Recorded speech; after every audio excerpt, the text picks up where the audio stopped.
Ministers, members of the Knesset, ladies and gentlemen. As the world faces monumental challenges, I know that Israel and America will face them together. We stand together because we are fired by the same ideals and inspired by the same dreams. The dream of achieving security, prosperity, and peace. This dream seemed impossible to many Jews a century ago. Time and again, the Israeli army was forced to repel attacks from much larger enemies and determined to destroy us. Recognizing that we could not be defeated in battle, Egypt and Jordan embraced the path of peace. Yet, there are those who continue the assault against the Jewish state and who openly call for our destruction. They seek to achieve this goal through terrorism, missile attacks, and most recently by seeking to develop nuclear weapons. The gathering of the Jewish people to Israel has not deterred these fanatics. In fact, it has only whetted their appetite. Iran's rulers say Israel is a one-bomb country. The head of Hezbollah says if all the Jews gather in Israel, it will save us the trouble of going after them worldwide. My friends, these are unpleasant facts, but these are the facts. The greatest threat to any living organism or nation is not to recognize danger in time. 75 years ago, the leading powers in the world put their heads in the sand. Untold millions died in the war that followed. Ultimately, two of history's greatest leaders helped turn the tide. Franklin Delano Roosevelt and Winston Churchill helped save the world. But they were too late to save 6 million of my own people. The future of the Jewish state can never depend on the goodwill of even the greatest men. Israel must always reserve the right to defend itself. Today, an unprecedented threat to humanity looms large. A radical Iranian regime armed with nuclear weapons could bring an end to the era of nuclear peace the world has enjoyed for the past 65 years. Such a regime could provide nuclear weapons to terrorists and might even be tempted to use them itself. Our world will never be the same. Iran's brazen bid to develop nuclear weapons is first and foremost a threat to Israel, but it is also a grave threat to the region and to the world. Israel expects the international community to act swiftly and decisively to thwart this danger, but we will, with God's help, always reserve the right to defend ourselves. Ladies and gentlemen, the connection between the Jewish people and the land of Israel cannot be denied. The connection between the Jewish people and Jerusalem cannot be denied. The Jewish people were building Jerusalem 3,000 years ago, and the Jewish people are building Jerusalem today. Jerusalem is not a settlement, it is our capital. Israel is unjustly accused of not wanting peace with the Palestinians. Nothing could be further from the truth. My government has consistently shown its commitment to peace in both word and deed. From day one, we called the Palestinian Authority to begin peace negotiations without delay. I make that same call today. President Abbas, negotiate peace. Leaders who truly want peace should be prepared to sit down face to face. Of course, the United States can help the parties solve their problems, but it cannot solve the problems for their parties. Peace cannot be imposed from the outside. It can only come through direct negotiations in which we develop mutual trust.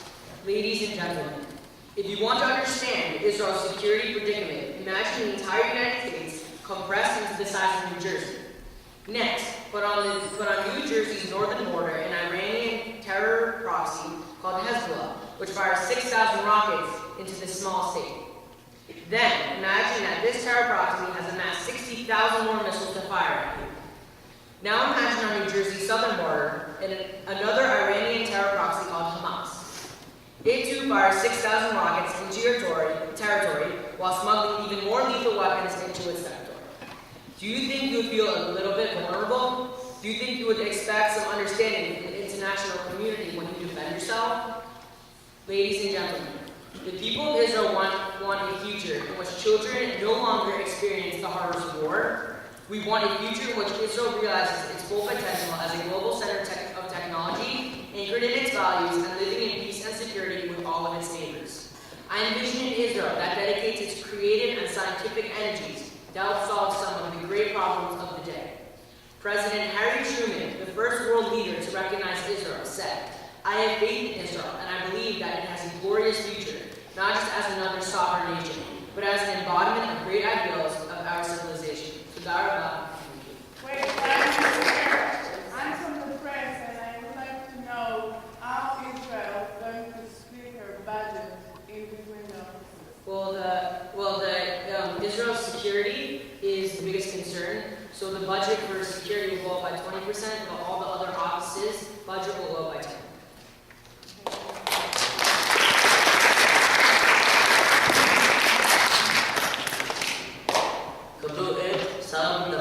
Minister of Defense, Imran.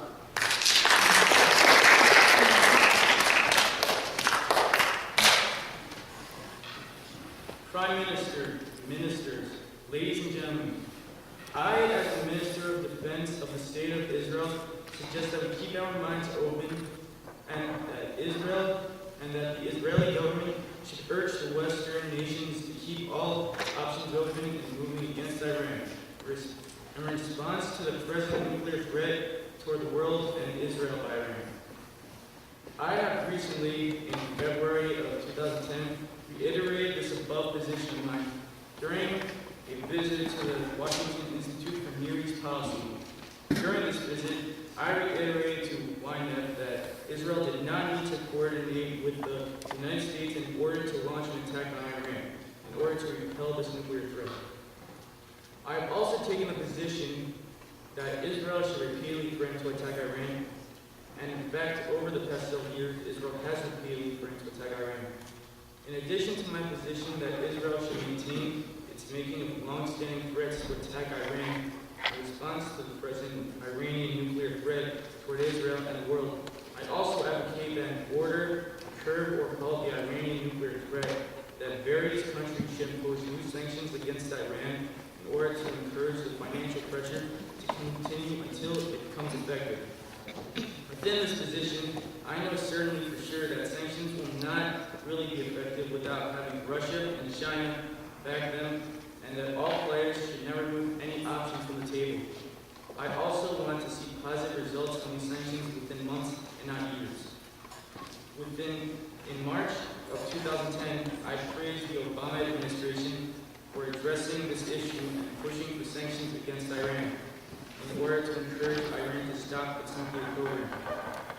During my recent speeches to the Israeli government, the United States, and around the world, I have very much focused on this worldwide nuclear threat by Iran. I don't think that the Iranians, even if they got the bomb, are going to drop it immediately on some neighbor, as they fully understand what might follow. They are radical but not mature. As officials in the Iranian government have a quite sophisticated decision-making process as they understand reality.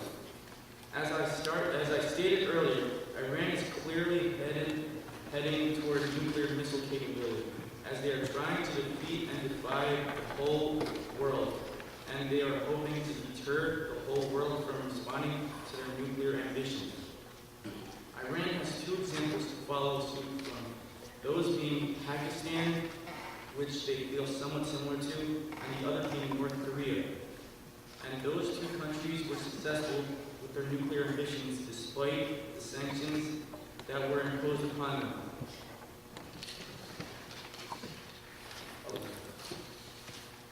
Prime Minister, ministers, ladies and gentlemen, and world leaders, I call on all of you to participate in taking steps necessary to abolish the nuclear threat that the country of Iran presents. We all must join together in a massive effort to totally halt the expression of this worldwide danger. Now is the time for substantial sanctions against Iran, as well as massive diplomatic efforts to stop Iran from actualizing their nuclear ambitions. With a total coordinated effort by all the players involved, including the governments of the United States, Russia, China, and India, to deter this Iranian nuclear threat, we must and